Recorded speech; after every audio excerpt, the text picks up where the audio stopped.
दिल्ली के संगम विहार के विधायक दिनेश मोहनिया को पुलिस ने गिरफ्तार कर लिया। मोहनिया पर एक बुजुर्ग को थप्पड़ मारने और एक महिला से बदसलूकी करने का आरोप है। पुलिस के मुताबिक मोहनिया जांच में सहयोग नहीं कर रहे थे, लिहाजा उन्हें गिरफ्तार किया गया। आम आदमी पार्टी इस कार्रवाई को बीजेपी के इशारे पर की गई कार्रवाई करार दे रही है। आप देख रहे हैं जिस प्रकार ये पुलिस गुंडागर्दी। बुजुर्ग को थप्पड़ मारने का आरोप इतना महंगा पड़ जाएगा, इस बात की कल्पना आप विधायक दिनेश मोहनिया ने कभी नहीं की होगी। संगम विहार से आप विधायक अपने ऊपर लगे आरोपों पर पत्रकारों को सफाई दे रहे थे कि प्रेस कॉन्फ्रेंस के बीच में दिल्ली पुलिस मोहनिया को उठा कर ले गई। आरोप एकदम तो झूठे हैं, बल्कि एक बहुत बड़ी साजिश का हिस्सा है। जिस तरह से पुलिस काम कर रही है इस टाइम, एलजी के निर्देश पे, सेंट्रल गवर्नमेंट के निर्देश पे, वो एक बिल्कुल गुंडागर्दी वाला हिसाब इन्होंने कर रखा है। दिनेश मोहनिया की गिरफ्तारी की खबर जैसे ही उनके समर्थकों को लगी, थाने के बाहर मजमा लगना शुरू हो गया और देखते ही देखते एलजी और बीजेपी के खिलाफ नारेबाजी कर समर्थकों ने अपने नेता के आरोप पर मुहर लगा दी।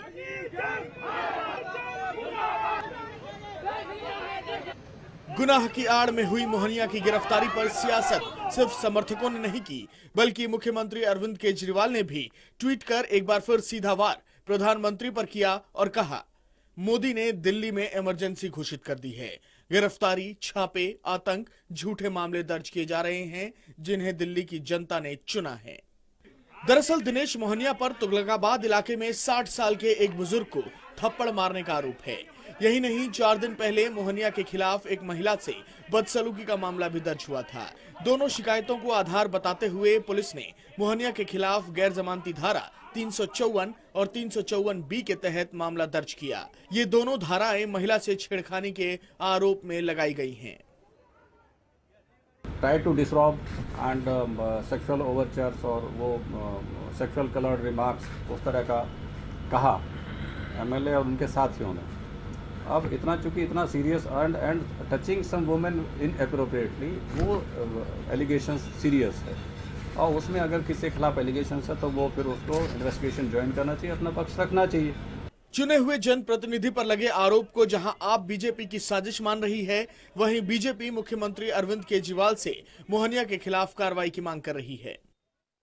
अपने विधायक के खिलाफ कोई कार्रवाई करेंगे क्या? दिल्ली के सीनियर सिटीजन्स को अब इनके विधायक इस तरह से बेइज्जत करेंगे, जो कि मोस्ट रिस्पेक्टेबल एक लोगों की नजर में सीनियर सिटीजन्स के प्रति जो भावना होती है, पिता तुल्य होते हैं, तो क्या उनको अब आप मारेंगे?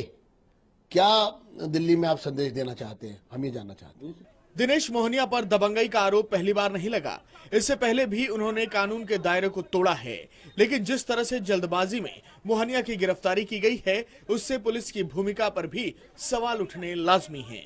Team news world India. आम आदमी पार्टी नेता सौरभ भारद्वाज ने कहा कि महिलाओं ने कोर्ट में अपने बयान बदल दिए, जिसके बाद दिनेश मोहनिया के खिलाफ बड़ी धाराएं लगा दी गईं। पानी की मांग करते हुए कुछ लोग, जिसमें कुछ औरतें थी, वो दिनेश मोहनिया जी के दफ्तर में गए और उनके साथ धक्का मुक्की हुई और उनको धमकी दी गई कि हम उन्हें पानी नहीं देंगे। आज जो कोर्ट के अंदर बयान दिए गए हैं, उसके अंदर उन महिलाओं ने अपने बयान को बदल दिया है, जिसको टेक्निकल लैंग्वेज में कहते हैं इम्प्रूवमेंट, जिसके अंदर उन्होंने कहा है कि उनके साथ शारीरिक रूप से जिसको आप कह सकते हैं सेक्सुअल एडवांसेस किए गए उनकी तरफ, और बड़ी धाराओं को दिनेश मोहनिया के ऊपर बयान बदल के लगाया गया, जिसके अंदर 354 है, 354A है, 354B है। तो मुझे लगता है कि ये काम पुलिस के इशारे पे हो रहा है। जो पहली एफआईआर है वो मात्र 4-5 पेजों की एफआईआर है, उसमें 4-5 लाइनों की एफआईआर से 4-5 पंक्तियों के अंदर जनरलाइज लिखा हुआ है। बाद में बयान को बदला गया है और एक साजिश के तहत दिनेश मोहनिया जी को गिरफ्तार किया गया है। आम आदमी पार्टी नेता सोमनाथ भारती ने दिनेश मोहनिया की गिरफ्तारी पर सवाल उठाते हुए कहा कि बीजेपी MM खान की हत्या से ध्यान भटकाने के लिए मोहनिया को इस तरीके से मोहरा बना रही है। कि जो MM खान की हत्या हुई है दिल्ली के अंदर, और जिस तरह से भाजपा इसमें लिप्त नजर आ रही है, उससे डिफ्लेक्ट करने के लिए, उससे बचने के लिए ये सारा कार्यक्रम किया गया है। इसमें कोई केस नहीं है, इसके अंदर पहले बेलेबल ऑफेंसेस थे, उसको इन्होंने नॉन बेलेबल बनाया बाद में।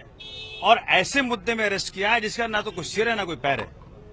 मुझे लगता है कि भाजपा अपने इस तरह कारनामों से बाज आए और इसको स्वीकारे कि उसके नेताओं ने एमएम खान की हत्या में एक मुख्य भूमिका निभाई।